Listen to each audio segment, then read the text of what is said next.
Hey guys, welcome back to Infidelity Stories. Make sure like and subscribe to the channel for more spicy stories. Now, let's get into story video. Found out wife cheated on me when she was visiting her hometown. We've both been in COVID lockdown for the last year and a half.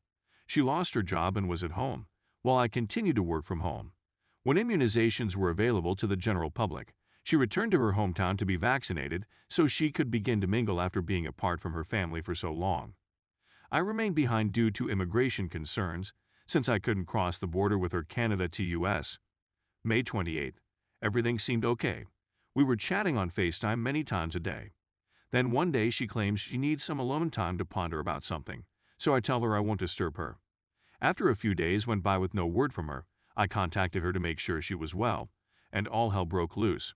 She was weeping, telling me how upset she has been with me for years, all the unresolved difficulties she has had with me, large and little, throughout our whole relationship. Some of it was real, certain of. It wasn't, but the end result was that I needed to see a therapist to work through some difficulties I was having. Which I admit, there are certain issues I need to discuss with a specialist. We have no money, alcohol, gambling, or addiction problems. My main problems are with anger management, communication, and some control difficulties. It was a hard week, but once we began chatting again, everything returned to normal. I purchased a ticket for her to return home. Meanwhile, I had the impression that something was off about her. She wasn't behaving the way I was used to seeing her. She would constantly remark, "I love you so much," and then burst into tears. The first week of June. Meanwhile, she complains of vaginal heat and discharge, as if she had a yeast infection. She was diagnosed and treated for a yeast infection, and I joked with her about getting an STD test as well. She did receive an STD test, which came out negative, but the vaginal problem persisted. The 23rd of June sub. She returns home and the next day arranges an online appointment with a doctor to get tested again, and after speaking with the doctor, she walks out onto our balcony and closes the door. That was a major red flag for me since she never, ever talks on the balcony. She did it again to chat to her closest buddy, which I thought was strange. I had a feeling something was wrong. Later that night, I examined her phone to see if there was anything unusual in her text or browsing history. Another red flag was that she wiped her complete browser history while in Arizona. Then I come across a snapshot of text conversations she deleted but was still in a deleted folder, and they were between her and another man when she was changing planes in Atlanta. She was irritated with him since he failed to show up for the dinner they had arranged the night before she went for her homeland. I then searched through her phone records, noting how many times she texted or contacted his number, and she'd been in touch with him for 5 days before we had our first real chat about marital difficulties. I confronted her and discovered that he had been a longtime high school crush of hers, and she had seen him at the club one night while out with her pals. She kissed him at the bar and followed him home that night. She met him 3 more times in a public park after that, and she intended to visit him for dinner one more time before returning to me. He didn't come up on the last night, and she understood he was taking advantage of her. She said that the day following her first encounter, she felt awful and knew she had wrecked our marriage. She continued to meet him because she felt that our relationship was gone, she was lonely, and she needed a guy to give her attention and confidence. We were still communicating throughout that period she was seeing him, and she contacted him often after we spoke. There are simply a lot of emotions for me to handle with right now. She claimed she went home with him because she was frustrated with me, and when she met an old acquaintance from her past, she gave in to temptation. I was even more outraged that her closest friends allowed her go home with another guy and did warn her that what she was doing was wrong the whole time she was there. 3 of her closest friends were aware, and none of them advised her to quit. She should have known better, and I'm simply mad at all of them. I questioned her why she came back to me instead of simply staying there. She said she wanted to come back and work on our marriage, that she wanted to be with me, and that she recognized she would never find another guy who loves her as much as I do. I honestly believe her.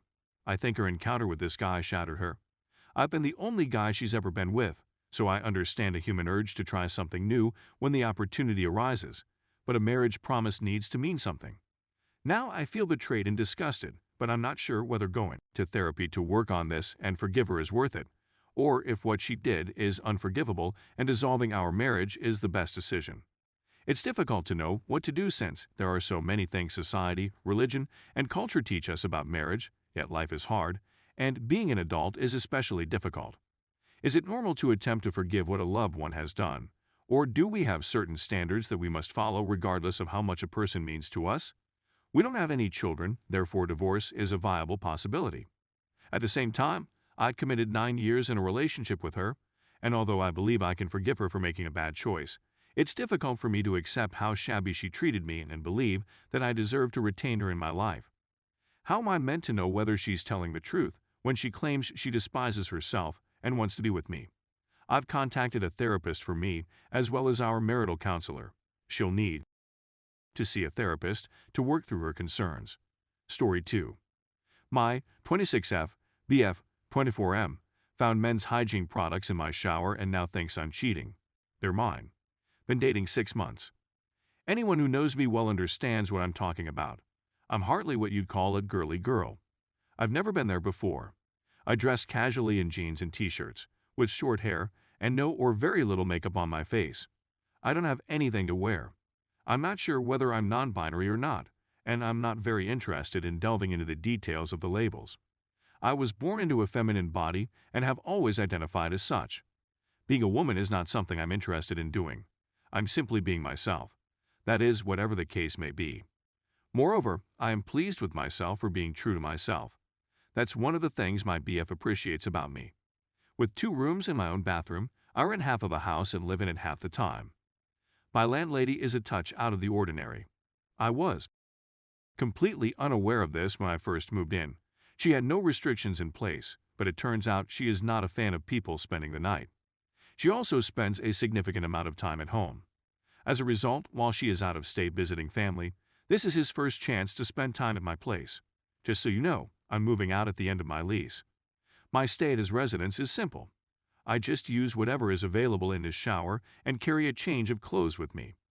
Flowers and perfumes are not my favorite scents, to put it mildly.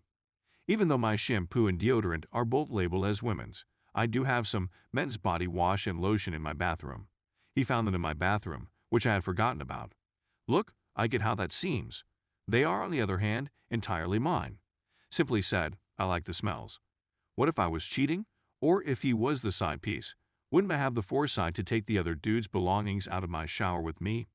In my workplace, there is no extra men's equipment or supplies. No electric razors, no particularly male clothing, and no other items that a man would use on a regular basis were available to him.